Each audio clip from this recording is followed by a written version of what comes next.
Let's now bring in governance expert Tom Mboya, who is one of three individuals who have penned a letter to the President Uhuru Kenyatta, and you, sir, alongside, of course, PLO Lumumba and John Githongo, want this standard gauge railway tendering process suspended. What do you intend to achieve from this, and what are some of your concerns? I think to start off with, thank you very much for having me on the show. I want to be clear that we believe that the project is a good project.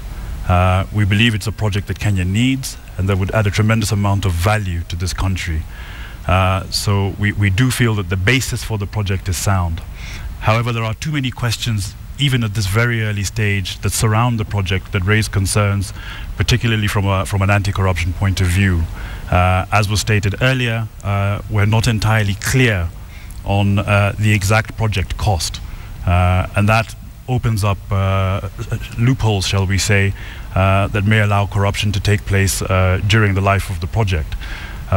Secondly, the procurement process that ought to have been followed as laid down in law does not seem to have been followed, and the question is why.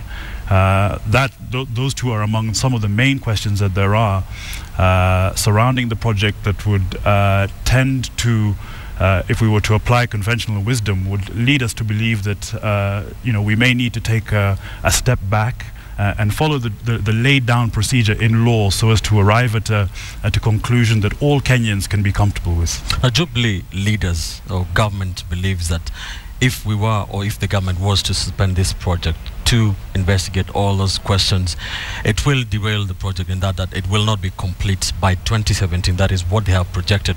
What is your take on that? My take on that is very simple. I mean, if it delays by a few months, what will it really cost us? So that we can have a process that all Kenyans can be confident in. That small delay to me is not something that's of tremendous concern. Whereas if we allow a flawed process to continue, then we're really not aware in terms of how much worse the process may get. From an anti-corruption point of view, where I hear talk of shadowy figures. These are things that shouldn't really be in place in an open tender. So, and very early in this Jubilee administration, it's very important that this process is done correctly, so that future processes, this process will set a standard that future processes ought to follow.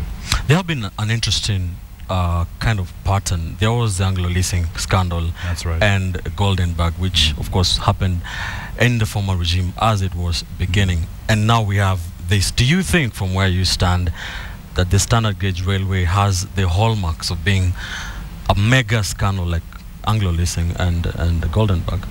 I'm sad to say I think it does, and this is why we took the step of writing to His Excellency the President to request that we relook at this process as a country, so that we can make sure that not only that we achieve the final output, but so that we don't get caught up in yet another scandal when we can see very, very early on that the writing is on the wall, all the signs are there. The people in government would argue that the two parliamentary committees would investigate all any questions. Do you think they will unravel the mystery? Do you think they have the potential to do that? Certainly I believe that they have the potential. Certainly I believe they have the capacity. Whether they have really enough time to do a thorough job of going through the project in its entirety is a different question altogether. There are various other government investigative agencies that also are capable of doing the job. So for us it's really a question of taking a step back so as to allow the process to be carried out in the way that it ought to be, and for due process to be followed. Finally, we have been hearing all through the weekend, even last week, politicians in Jubilee like trading accusations, saying there are, as you call it, as you've said, shadowy figures who out derail government projects. They are not coming out clearly saying who these forces are. What does this say about the Jubilee government as far as fighting corruption is concerned in relation to this case? Well, it's a curious state of affairs, because every time we have a scandal, it's also followed by shadowy figures. So I think we need to be very careful not to make these shadowy figures scapegoats while we allow the real perpetrators or these real brokers that they're referring to simply remain in the background and to never be unearthed. So I think that for all those who are discussing these shadowy figures, I believe they are known, and so they should be made known not just to the public but also to investigative agencies, so that they can probe the matter further. This is exactly why we did write to His Excellency the President.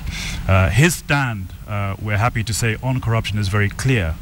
He has stated severally that he will have a zero tolerance towards corruption, and that for us is something that's very, very comfortable.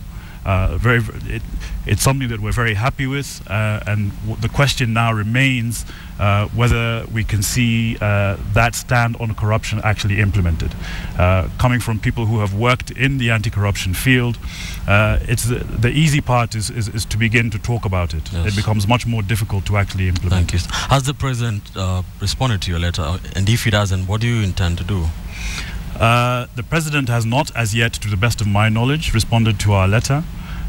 If he does, of course, that we would be very happy with that. Really, what we wanted is to raise these issues to the President. The important part for us was that there were three main issues that we raised in the letter. One was corruption, the other was the cost of living, and the third was insecurity. The challenge that we see for this country is that when you look at those three issues collectively, then they have the potential to precipitate a crisis in this country, the likes of which possibly we have never seen. Yes. So these are worrying times. These are all issues that are at a magnitude that concern every single Kenyan. So we thought it is important that we should engage the President, but also engage the President constructively. Yes, sir. Thank you, sir. Thank you so much. Tom Mboya, governance expert, just talking about shedding more light on this standard gauge railway fiasco.